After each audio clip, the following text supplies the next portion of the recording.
हिमाचल भाजपा में कोई ऐसा लीडर नहीं जिसको सब लोग मानते हो, जिसका अलग अलग ग्रुप से बिंदल साहब का अपना ग्रुप है, जयराम ठाकुर जी का अपना ग्रुप है, स्वाभाविक तौर पे होगा।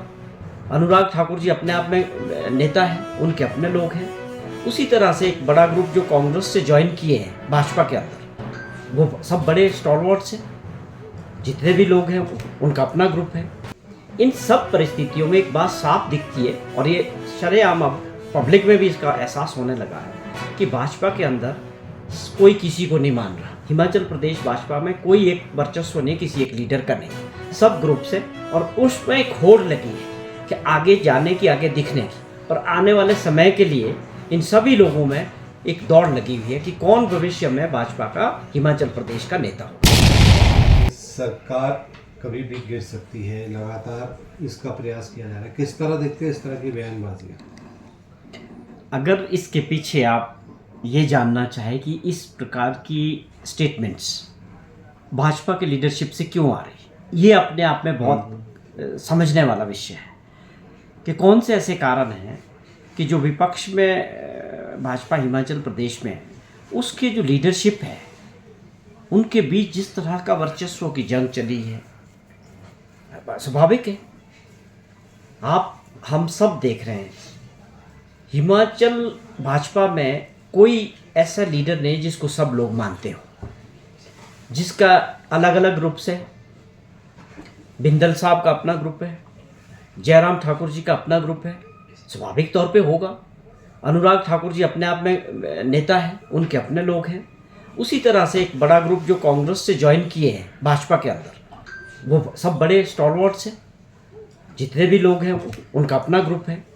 इन सब परिस्थितियों में एक बात साफ दिखती है और ये शरेआम अब पब्लिक में भी इसका एहसास होने लगा है कि भाजपा के अंदर कोई किसी को नहीं मान रहा। हिमाचल प्रदेश भाजपा में कोई एक वर्चस्व नहीं, किसी एक लीडर का नहीं, सब ग्रुप से। और उसमें एक होड़ लगी है कि आगे जाने की, आगे दिखने की, और आने वाले समय के लिए इन सभी लोगों में एक दौड़ लगी हुई है कि कौन भविष्य में भाजपा का हिमाचल प्रदेश का नेता होगा।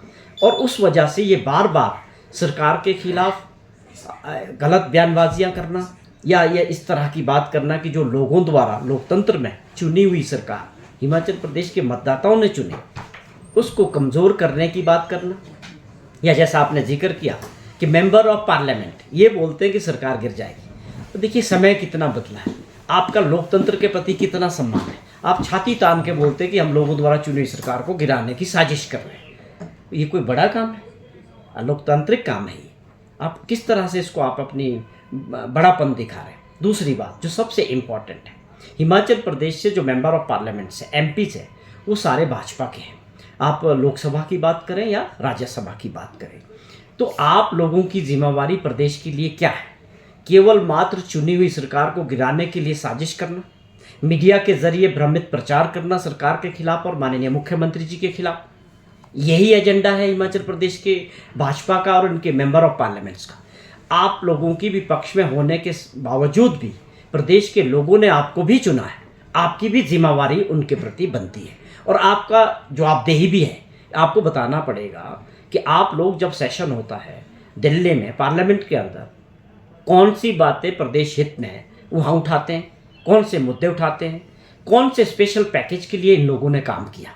मैं समझता हूँ सभी मेंबर ऑफ पार्लियामेंट्स, चाहे उसमें अनुराग ठाकुर जी हैं, चाहे वो सुरेश कश्यप जी हैं, चाहे वो राज्यसभा के हैं हर्ष महाजन हैं, चाहे कोई भी है, आप लोगों का भी दायित्व बनता है प्रदेश हित में काम करने का।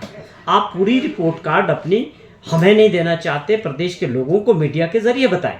आपने स्पेशल पैकेज के लिए कौन सा काम किया, आपने राहत जो हमारा पैकेज था आज तक पेंडिंग है भारत सरकार में, आप लोग बताते क्यों नहीं कि कौन से एफर्ट्स किए, कब कब आप फाइनेंस मिनिस्टर से मिले, होम मिनिस्टर से मिले या माननीय प्रधानमंत्री जी से मिले कि हमारा प्रदेश के लोगों का हक है, हमको ये मिलना चाहिए।